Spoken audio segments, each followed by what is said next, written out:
Hello les chatons, j'espère que vous allez bien. Aujourd'hui on se retrouve pour une vidéo qu'on pourrait qualifier de storytime au retour d'expérience sur Vinted.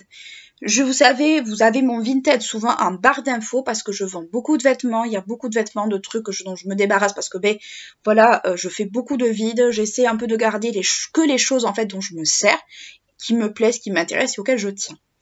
Et ça fait plus d'un an, à peu près un an et demi que je vends sur Vinted. Donc j'ai une petite expérience sur Vinted qui n'est pas négligeable et dont je voudrais vous faire partager.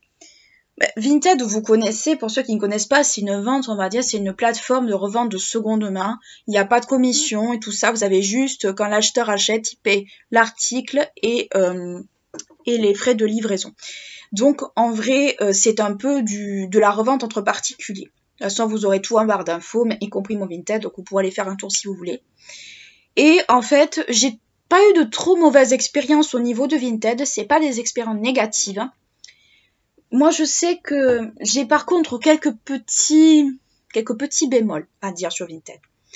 Premièrement, les gens, on va dire, qui viennent vous voir pour, on va dire, vous demander d'essayer des vêtements et qui ne les achètent pas derrière. Vous allez me dire, c'est normal, ils sont libres de ne pas le faire. Sauf que le problème, c'est que nous, quand on a nos trucs Vinted à côté, il faut les chercher, il faut les essayer, et des fois, souvent, si on a des variations de poids et tout ça, on ne peut plus les mettre. Donc, c'est très compliqué à faire, et certains acheteurs ne sont pas toujours, on va dire, très compréhensifs là-dessus. Il y en a qui vont demander, par exemple, bon, ça je peux comprendre à la rigueur, c'est par exemple la longueur de jambes au niveau des pantalons, surtout pour les hommes. Ça je peux comprendre, parce qu'il y a des hommes qui sont plus ou moins grands, mais qui font la même taille. Moi ça me pose pas de soucis, je peux comprendre, il n'y a pas de problème. Après, il faut savoir que bon, si c'est pour demander et puis après ne pas acheter, c'est vrai que c'est très frustrant pour nous également. En fait, Vinted, c'est beaucoup de frustration des fois pour pas grand-chose. Autre exemple aussi qui m'a un peu, qu'on peut trouver d'assez cocasse, mais qui en même temps, si vous vendez de la lingerie sur Vinted, certains d'entre vous ou ceux qui en achètent ont peut-être eu droit, c'est quand vous vendez une certaine forme de lingerie, vous allez tomber sur je dis des clients, des acheteurs, parce que moi, enfin, je parle toujours comme si j'étais dans la vente, mais voilà, qui vont vous demander, comme ça, de but en blanc, ouais, est-ce que vous pourriez essayer les articles pour voir comment ça va, machin, tout ça. Ok, on sait que c'est de la lingerie, on sait que bon, voilà, mais quand vous vendez certaines, on va dire, vêtements de lingerie, comme des nuisettes ou des choses comme ça, qu'elles soient sexy, pas sexy, c'est pas la question. C'est quand même un petit peu moyen de demander ce genre de choses, surtout quand on sait que ça peut être vraiment très subjectif. Donc c'est vrai que j'ai eu droit plusieurs fois, j'ai envoyé promener très gentiment, j'ai dit que je pouvais pas essayer parce que ce n'était plus ma taille et en vrai ça n'allait rien donner. Donc le client n'a jamais acheté les trucs, mais quand vous tombez sur ce genre de client qui vous dit je voudrais que vous essayiez, je sais pas, un ensemble soutif culotte ou un ensemble ou autre, là vous vous dites on n'est pas, on va dire, dans un truc Playboy, mon gars, c'est hors de question. Moi je vous donne un conseil, les filles, si on vous pose cette question-là, ne le faites jamais parce que vous savez pas qui c'est qui vous le demande et vous savez pas qui c'est qui est derrière vous. Vous avez cet exemple-là pour la lingerie. Donc, si ça vous est jamais arrivé, tant mieux pour vous. Moi, ça m'est arrivé quelques fois. Soit vous donnez pas suite, soit vous répondez très gentiment que c'est hors de question. Mais dans tous les cas de figure, moi, j'ai eu droit à ça une fois, 2 fois, mais c'est pas la majorité. Autre chose aussi qui m'avait un petit peu, pas gavé, mais si ça m'avait gavé, c'est un peu une anecdote qui m'est arrivée l'année d'avant, parce qu'on n'était pas encore covidé. J'avais vendu sur Vinted un leggings, enfin jeggings comme on appelle ces jeans un peu leggings, de chez Dim. Je l'avais vendu à une nana qui habitait je ne sais pas où et je m'en souviens même plus d'ailleurs. J'avais précisé qu'il y avait des fils tirés, qu'il y avait quelques trous, tout ça. En plus, vous savez, c'était un peu ces jeans très délavés, bleus, ce qu'on appelle les couleurs un peu assez délavées. C'est bleu très clair un petit peu, on dirait qu'il y a eu du sable, je sais plus. Ça a un nom au niveau de la matière.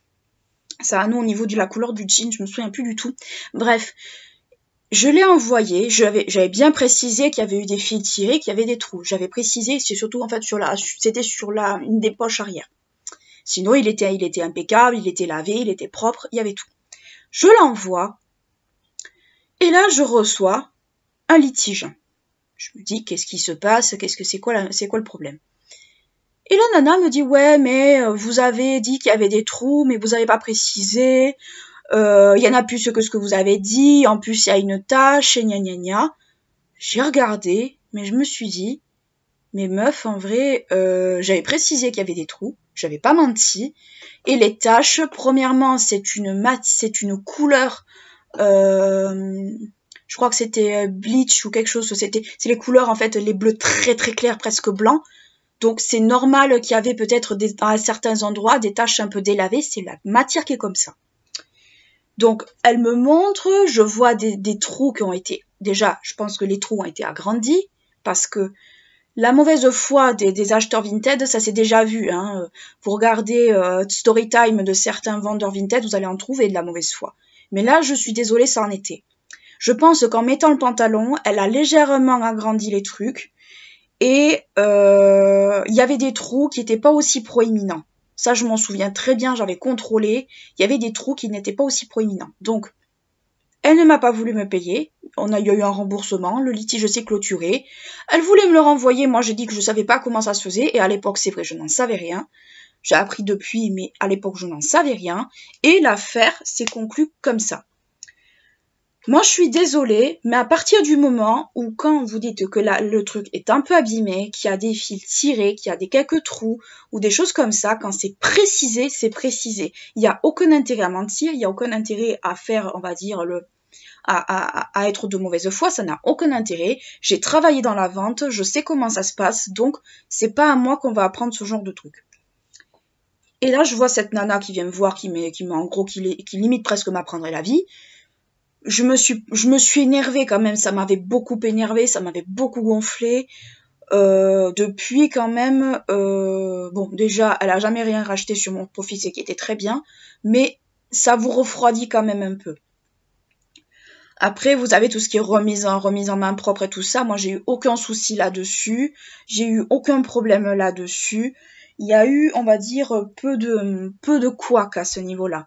Donc, mon expérience Vinted est plutôt positive que négative, mais il y a eu quand même certaines zones d'ombre que j'ai beaucoup moins appréciées et surtout qui sont, on va dire, problématiques. C'est comme ceux qui veulent vous négocier à prix bas des articles qui valent entre 10 et 15 euros. C'est-à-dire que si vous mettez votre truc à 15 et puis qu'on vous le met à 5, je suis désolée, moi je prends pas. Surtout sur certains articles, je suis désolée, il y en a qui sont neufs, il y en a que qui sont bien conservés et tout.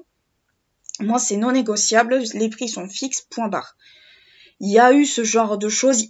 Pour l'instant, sur Vinted, en fait, ce qu'il faut que la moralité de l'histoire, c'est que j'ai eu des expériences Vinted positives, mais j'ai eu aussi quelques couacs. Et des fois, c'est des couacs qui sont assez désagréables. Le coup des clients qui vous font essayer les trucs et puis finalement, ils en veulent pas. Le coup des clients qui veulent vous faire essayer de la lingerie, tout ça pour certainement fantasmer un petit peu. Parce que ça peut être que ça, je vois pas où est-ce que ça peut être autre. À un certain moment... Voilà, il faut quand même faire un petit peu attention. Les clientes qui viennent faire de la mauvaise foi en disant « Ouais, il y avait un trou ou deux, mais finalement, il y en a plus. » Voilà, c'est un peu comme dans la vente en magasin. Quand vous voulez avoir une ristourne, vous faites tout pour dégrader l'article ou des choses comme ça. Donc, c'est pas à moi qu'on apprend ce genre de choses, malheureusement. Je dis pas que j'ai la science infuse, mais bon, il y a des choses quand même qu'on a déjà vues et qu'on sait à quoi s'attendre. Donc voilà, bah écoutez, c'est tout ce que j'avais à vous raconter sur Vinted. J'en aurai très certainement d'autres si je revends des trucs ou des trucs comme ça. Je vous en parlerai, surtout si elles sont très cocasses. Je vous fais plein de gros bisous. Je vous dis à très bientôt. N'hésitez pas à liker la vidéo si elle vous a plu, à vous abonner à la chaîne si c'est pas encore fait. D'ici là, je vous fais de gros bisous. Je vous dis à bientôt. Ciao!